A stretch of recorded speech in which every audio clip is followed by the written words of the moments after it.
Hi everyone. आज का हमारा टॉपिक है inherent power of supreme court. Supreme court की जो इनहेरेंट पावर है वो तो कॉन्स्टिट्यूशन में मेंशन है, लेकिन जो हाई कोर्ट की इनहेरेंट पावर है, क्या हाई कोर्ट के पास भी इनहेरेंट पावर है? हाँ है, लेकिन वो कॉन्स्टिट्यूशन में मेंशन नहीं है। वो आर्टिकल 482 में वो सेक्शन 482 में मेंशन है, कोड ऑफ क्रिमिनल प्रोसीजर में। उसके बारे में भी हम आगे बात करेंगे।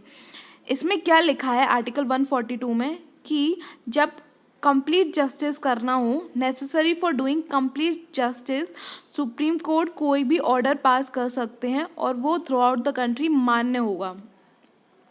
एक एग्जाम्पल देखते हैं। बनवारी देवी एक गवर्नमेंट सर्विस पे थी और वो राजस्थान में काम करती थी। उनका काम क्या था? चाइल्ड मैरिज के अगेंस्ट अवेयरनेस प्रमोट करना। उनका क्या हो गया था? रेप हो गया था। जब वो अपने काम पे थी तब उनका रेप हो गया था और उन्होंने बहुत सोशल बैकलैश फेस किया था। She was raped and face socio economic boy cut, और उनका काम भी छीन लिया था, काम करने नहीं दिया, मतलब प्रोफेशन छीन लिया। और प्रोफेशन क्या है? Freedom to do profession. ये किस आर्टिकल में आता है? 19(1) सब क्लॉज डी में आता है। तो उनके साथ ये हो गया था। अब ये क्या हुआ था? सेक्सुअल हरेसमेंट हुआ था उनके साथ। अब इस वक्त इंडिया में कोई ऐसा कानून नहीं था। The rape that lead to India sexual harassment law. इस केस के बाद इंडिया में सेक्सुअल हरेसमेंट लॉ आए। ठीक है, क्या है कि अब कानून था नहीं और law has to be written in clear. तो जो एक लेजिस्लेटिव वैक्यूम था, क्योंकि एब्सेंस ऑफ लॉ इसका ऊपर कोई कानून नहीं बना था। कानून कब बनता है? जब ज़रूरत होगी तभी लॉ बनेगा। लॉ एक पोस्ट इवेंट है, तो अब जब ज़रूरत पड़ेगी तो कानून बनेगा। लेकिन बनवारी देवी के साथ जब रेप हुआ तो वो क्या था, जो उनकी लॉयर थी मैडम नैना कपूर, उन्होंने एक एनजीओ को अप्रोच किया। तो आपने विशाखा गाइडलाइंस के बारे में तो बहुत सुना होगा, तो इसके बारे में ही हम बात करें। तो विशाखा एनजीओ ने PIL फाइल कर दी। कहाँ पे? सुप्रीम कोर्ट में अपील कर दी। अब सुप्रीम कोर्ट क्या है? Custodian of the constitution of India. अब जो चीज़ कॉन्स्टिट्यूशन में मेंशन ही नहीं है तो वो जस्टिस करेंगे कैसे? इंडिया में सेपरेशन ऑफ पावर है, executive, legislative and judiciary. Executive का काम है किसी कानून को इम्प्लीमेंट करना, लेजिस्लेटिव का काम है किसी कानून को बनाना, और जुडिशरी का काम है इंटरप्रेट करना। लेकिन जब कोई कानून है ही नहीं तो जुडिशरी इंटरप्रेट करेगी कैसे? और वो कहाँ पे चले गए? सुप्रीम कोर्ट में। तो मतलब ये तो वही बात हो गई कि पहाड़ों में गया समुद्र ढूंढ रही हैं, कि समुद्र ढूंढ रही हैं और पहाड़ों में पहुंच गई वो। तो लेकिन सुप्रीम कोर्ट ने क्या बोला कि सेट हमारे पास है आर्टिकल 142 की चिंता मत करो कि लॉ नहीं है, लेकिन कंप्लीट जस्टिस करने के लिए हमारे पास क्या है? आर्टिकल 142। उनके साथ रेप हुआ, लेकिन उसके ऊपर इंडिया में कोई कानून ही नहीं था और वो पहुंच गई सुप्रीम कोर्ट। उनने अपील कर दी। सुप्रीम कोर्ट का क्या होता है काम? इंटरप्रेट करना किसी कानून को। लेकिन जब कभी कानून ना हो और कंप्लीट जस्टिस करना हो तो आर्टिकल 142 में सुप्रीम कोर्ट क्या कर सकते हैं? Supreme court can pass any order which is necessary for complete justice. तो सुप्रीम कोर्ट ने क्या पास की?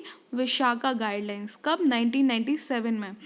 ऑल एम्प्लॉयर्स और person in charge of the workplace whether in the public or private sector, जो चाहे वो सारे एम्प्लॉयर्स और सारे पर्सन जब भी वर्क प्लेस पे होंगे, चाहे वो पब्लिक सेक्टर में चाहे प्राइवेट सेक्टर में, should take appropriate step to prevent sexual harassment. उन्होंने क्या पास कर दी? सेक्सुअल हरेसमेंट पे विशाखा गाइडलाइंस पास कर दी। और जब सुप्रीम कोर्ट कुछ पास करते हैं, आर्टिकल 141 में वहीं क्या लिखा है? 142 में क्या लिखा है? कंप्लीट जस्टिस कर सकते हैं। 141 में क्या लिखा है? The law declared by the supreme court shall be binding on all court with in the territory of India. Supreme court ने जो बोल दिया, जो भी जजमेंट दे दी, ऑर्डर दे दिया, गाइडलाइंस दे दी, वो लॉ बन जाता है। हमने जो बोल दिया वो लॉ बन जाता है। It is the law of the land. ये किस में दिया? आर्टिकल 141 में। तो पार्लियामेंट का लॉ नहीं होने पर भी जो भी सुप्रीम कोर्ट की जजमेंट होती है, ऑर्डर होती है, गाइडलाइंस होती है, वो क्या बन जाती है? लॉ ऑफ द लैंड बन जाती है। ये आर्टिकल 141 में दिया है। In accordance with the article 141 of the constitution these Vishaka guidelines were to be considered law until appropriate legislation was created.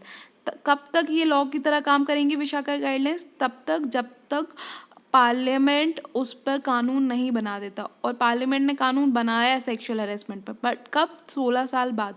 Sexual harassment of women at workplace prevention prohibition and redressal act 2013, POCSO act जो होता है, post act 2013, वो इसी के base पे है। और जो मीटू केस हुआ था ना, कैंपेन हुआ था, वो भी ये भी find its legal backing in its law, in this law and Vishakha guidelines. अब हम बात करते हैं inherent power of high court. High court के पास भी कंप्लीट जस्टिस करने की पावर है, लेकिन वो सेक्शन 482 में मेंशन है, कोड ऑफ क्रिमिनल प्रोसीजर। इसमें क्या लिखा है? ये भी एक इनहेरेंट पावर की एक एक्स्ट्रा ऑर्डिनरी पावर है जो कि इनजस्टिस करने से बचाएगी।